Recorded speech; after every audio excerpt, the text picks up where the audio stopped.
Assalamualaikum warahmatullahi wabarakatuh. Waalaikumsalam warahmatullahi wabarakatuh.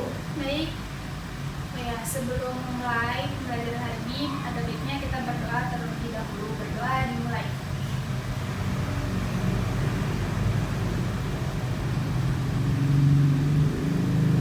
Berdoa selesai. Baik, di sini saya akan menjelaskan tentang pelanggaran etika pendidikan pada sistem pembelajaran e-learning. Nah, di sini ada pengertian etika pendidikan. Etika menurut Kamus Besar Bahasa Indonesia, kata etika adalah ilmu tentang apa yang baik dan buruk, tentang hak dan kewajiban moral. Secara terminologi, etika adalah cabang ilmu yang membicarakan tingkah laku atau perbuatan manusia dalam hubungannya dengan baik dan buruk. Secara etimologi, etika adalah moral. Moral lebih ke rasa dan karsa manusia dalam melakukan segala hal dalam kehidupannya.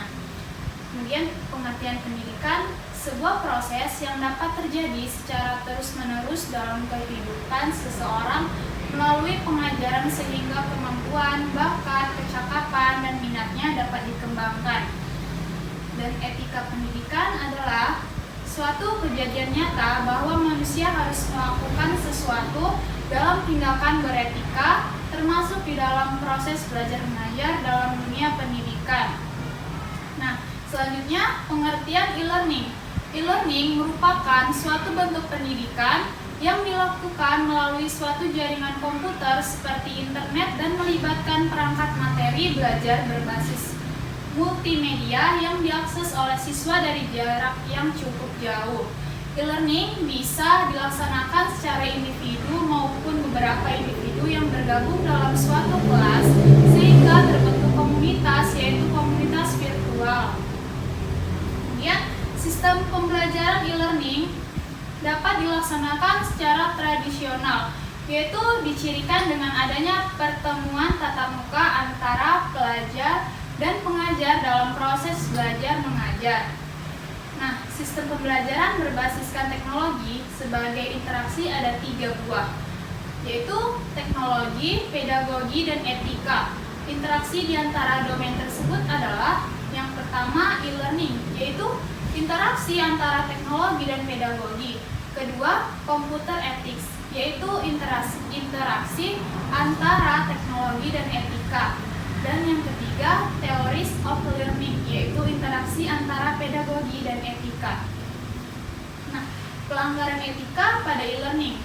Pelanggaran terhadap etika dalam e-learning yang umumnya terjadi adalah yang pertama, mengcopy sebagian atau seluruh isi dari buku atau karya internet tanpa menyebutkan sumbernya. Kedua, mengcopy tugas dari sumber yang sama atau dari siswa lain. Ketiga, mengunduh tulisan dari internet tanpa izin. Keempat, membeli karya dari orang yang menjualnya. Kelima, mencontek saat evaluasi. Keenam, bekerja sama saat mengerjakan tugas individu. Ketujuh, mengakui ide, gambar, atau rancangan orang lain sebagai miliknya. Kedelapan, membiarkan karyanya disalin oleh orang lain. Dan yang kesembilan, mengerjakan tugas siswa lain. Selanjutnya, langkah pencegahan dan tindakan pelanggaran etika pada e-learning. Pertama, memberikan motivasi belajar yang cukup dan ajarkan strategi belajar kepada siswa. Kedua, sesuaikan proses dan evaluasi belajar dengan output yang dikehendaki. Ketiga, hargai pemikiran yang asli dan kritis. Keempat, gunakan teknologi untuk merancang bentuk baru sistem pengajaran dan evaluasi. Dan yang kelima, kebijakan untuk melawan plagiarisme. Oke, nah yang terakhir kesimpulannya itu e-learning adalah suatu fenomena baru yang muncul seiring dengan perkembangan teknologi informasi dan komunikasi.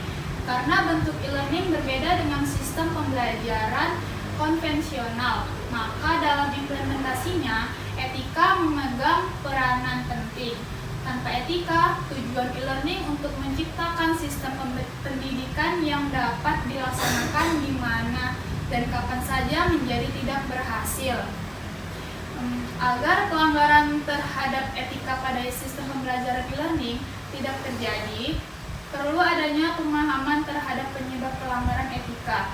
Dengan bantuan teknologi, sistem pembelajaran yang diterapkan mampu mencegah pelanggaran-pelanggaran terhadap etika. Kebijakan pengelola sistem pembelajaran e-learning diharapkan dapat mendukung pencegahan pelanggaran etika melalui penciptaan mekanisme pencegahan dan tindakan tegas terhadap pelanggaran etika. Tentu saja ini bukanlah hal yang mudah, tetapi tindakan preventif untuk mencegah dan penciptaan mekanisme yang baik diharapkan dapat mengurangi pelanggaran-pelanggaran etika pada sistem pembelajaran e-learning. Nah, itu tadi pembelajaran kita hari ini. Semoga bermanfaat untuk kita semua ya.